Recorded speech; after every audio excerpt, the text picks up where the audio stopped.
In questo video voglio farti ascoltare come suona l'M Audio 192.4 Air con il Behringer XM8005. Sei pronto? Iniziamo!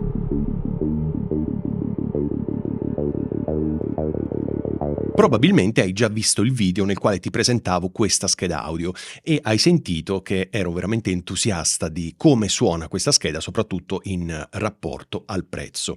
Ti faccio un brevissimo recap. È una scheda molto pesante, una scheda di metallo, dallo chassis di metallo, una scheda con un canale microfonico e un canale di linea, con la manopolona che switcha tra USB, quindi quello che viene dal computer, e direct, cioè quello che viene dal microfono, il controllo delle cuffie. C'ha ovviamente l'ingresso cuffie e dietro, oltre al cavo microfonico, c'ha il main out, quindi left e right. Basta.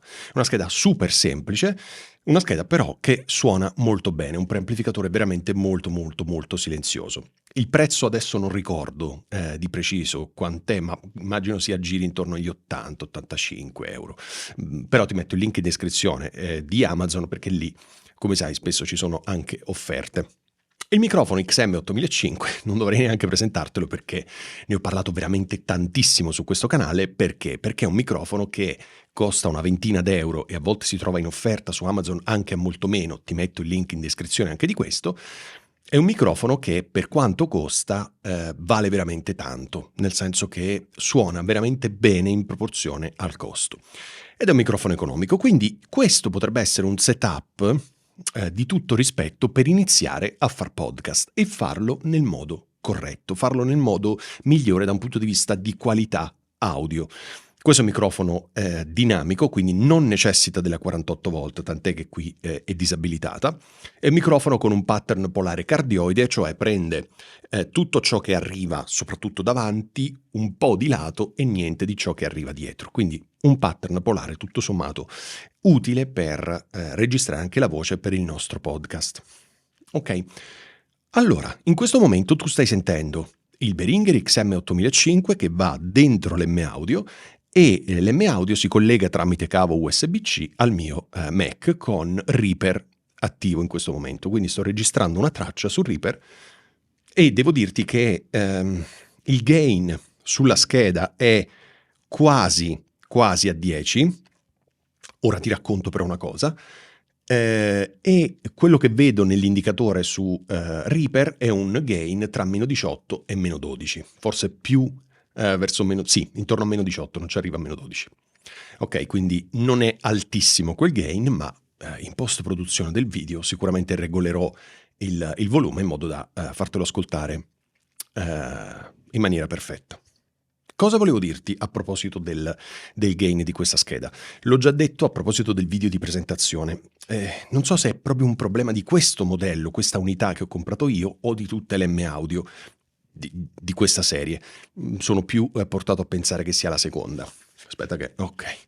Perché? Perché questo gain ha un problema, secondo me. Da 1 a 9,5 ha un'escursione molto lineare del gain, anzi molto lenta in realtà, sembra quasi che non stai aumentando il gain. E quando invece superi il 9,5, come in questo caso, 9 tre quarti, insomma una cosa del genere, 9,5, c'è un picco pazzesco, cioè c'è una botta di gain incredibile. Infatti ho provato a metterlo al massimo, ma va ovviamente tutto in distorsione, sia qui nell'indicatore ridicolo che c'è questa scheda, perché ha un indicatore con 4 tacche, meno 20, meno 6, meno 3 e clip, quindi non serve a niente, quindi è come se non ci fosse, ma lì andava tutto in picco, quindi bisogna fare molta attenzione con questo gain. È un problema questo? No, non è un problema, perché come stai sentendo io sto parlando normalmente nel microfono, il volume è a 9,5 e lì arriva a meno 18. Quindi, certo, un minimo di spinta in più poteva avercela? Sì, però va benissimo perché tanto comunque dovrò portare a meno 14 LUFS il tutto, quindi non c'è nessun tipo di problema.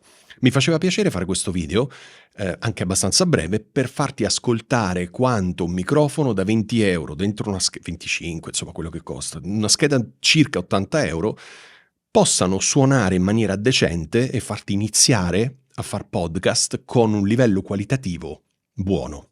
ok? Quindi, come al solito, ribadito 1000 volte in questo canale, non c'è bisogno di investire chissà quanto per ottenere un risultato decente per il nostro podcast, ti basta comprare con oculatezza e soprattutto saper utilizzare la strumentazione, quindi saper gestire il gain, saper parlare nel microfono e saper mettere il microfono, come vedi in questo momento, fuori asse, in modo da evitare le plosive, in modo da evitare tutta una serie di problematiche. Ok, quindi questo volevo raccontarti in questo video, spero che sia stato utile per te. Questa scheda audio te la consiglio se sei in quel budget lì e cerchi un'alternativa a Behringer o a Focusrite, la più economica o altro.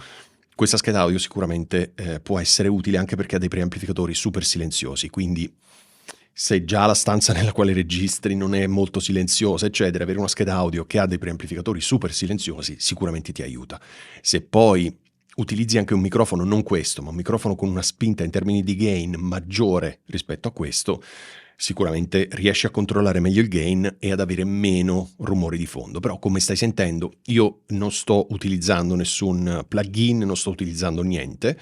Quindi microfono Behringer XM8005 che entra dentro l'M-Audio, va a finire dentro Reaper, probabilmente alzerò soltanto il gain portandolo a meno 14 LUFS per esportare il video, basta. Quindi tutto assolutamente pulito, ok?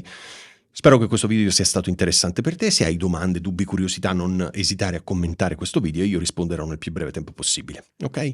Grazie per aver guardato questo video, noi ci sentiamo settimana prossima. Nel frattempo ti auguro una buona registrazione.